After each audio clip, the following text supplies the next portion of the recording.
Welcome to the spoken tutorial on first C++ program. In this tutorial, I am going to explain how to write a C++ program, how to compile it, how to execute it. We will also explain some common errors and their solutions. To record this tutorial, I am using Ubuntu operating system version 11.10 and G++ compiler version 4.5.2 on Ubuntu.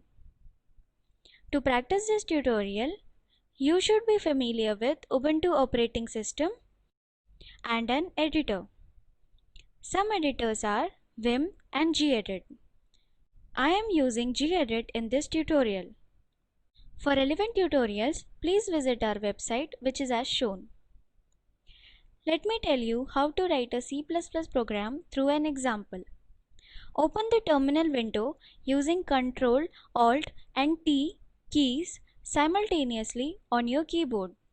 To open the text editor, type on the terminal gedit space talk.cpp space &sign. We use the ampersand to free up the prompt. Please note that all the C++ files will have extension .cpp. Now press enter. The text editor has opened. Let us start to write a program. Type / my first C++ program. Here, / is used to comment the line. Comments are used to understand the flow of program. It is useful for documentation. It gives us information about the program. The / is called as single line comment. Now press enter. Type #include space opening angle bracket closing angle bracket. It is a good practice to complete the brackets first and then start writing inside it. Now inside the bracket type iostream. Here iostream is a header file. This file includes the declaration of standard input-output functions in C++. Now press enter. Type using space namespace space std and a semicolon. The using statement informs the compiler that you want to use the std namespace. The purpose of namespace is to avoid name collisions. It is done by localizing the names of identifiers. It creates a declarative region and defines a scope. Anything defined within a namespace is in the scope of that namespace. Here, std is the namespace in which entire standard C++ library is declared. Now press enter. Type int space main opening bracket closing bracket. Main is a special function. It denotes that the execution of the program begins from this line. The opening and the closing bracket is called as parenthesis.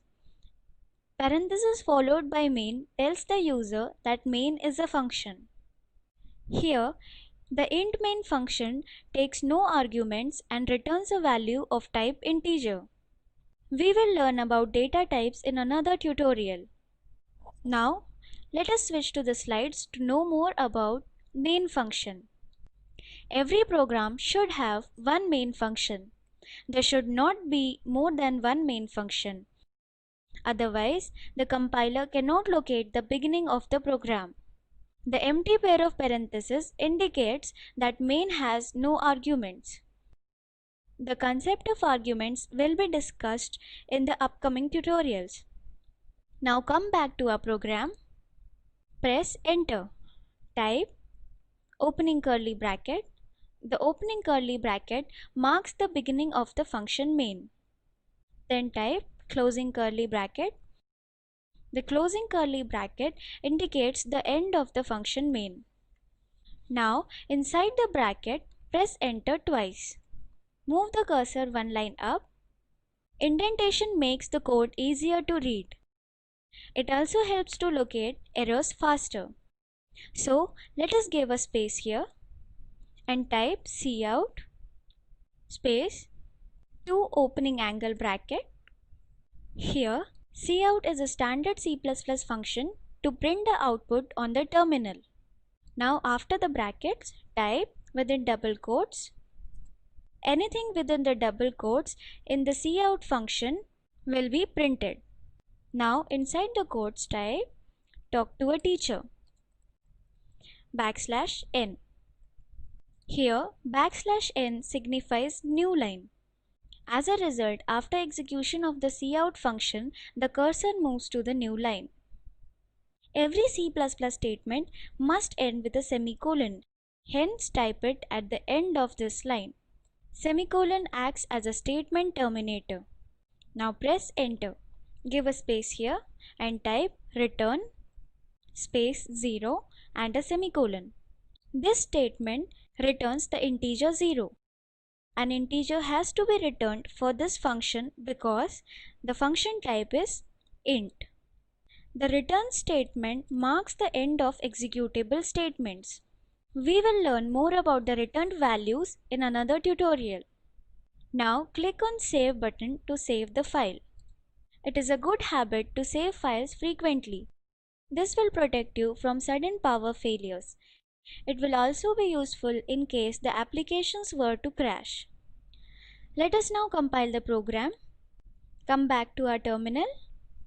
Type g++ space talk.cpp space -o space output.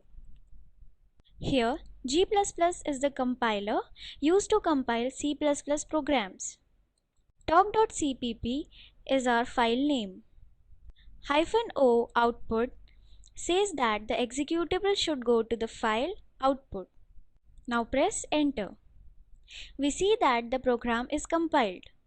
By typing ls space -lrt, we can see that output is the last file to be created. Let us execute the program. Type ./output and press enter. Here the output is displayed as talk to a teacher. Now let us see the common errors which we can come across. Switch back to our text editor.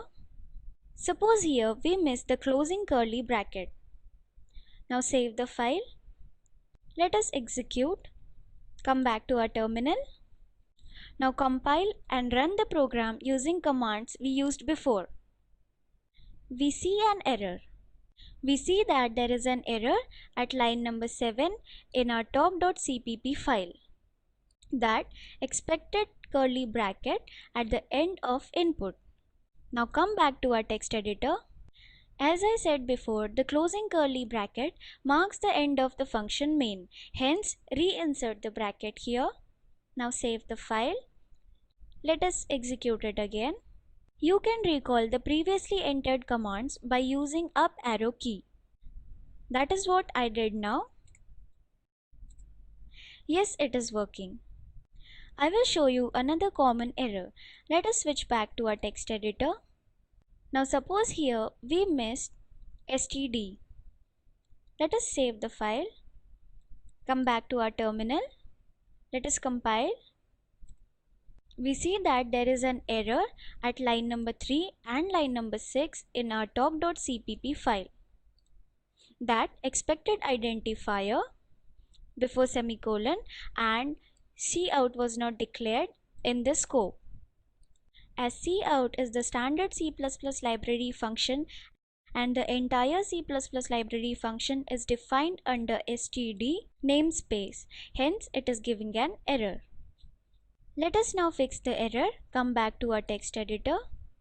Type std here. Let us save it. Let us compile it again.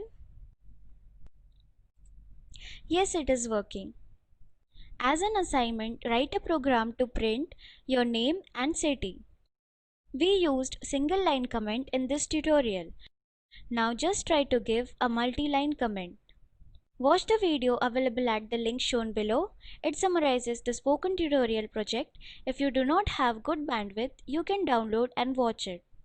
The Spoken Tutorial project team conducts workshops using spoken tutorials, gives certificate to those who pass an online test, For more details, please write to contact@spoken-tutorial.org. Spoken Tutorial project is a part of the Talk to a Teacher project. It is supported by the National Mission on Education through ICT, MHRD, Government of India. More information on this mission is available at the link shown below. This is Ashwini Patel from IIT Bombay signing off. Thank you for watching.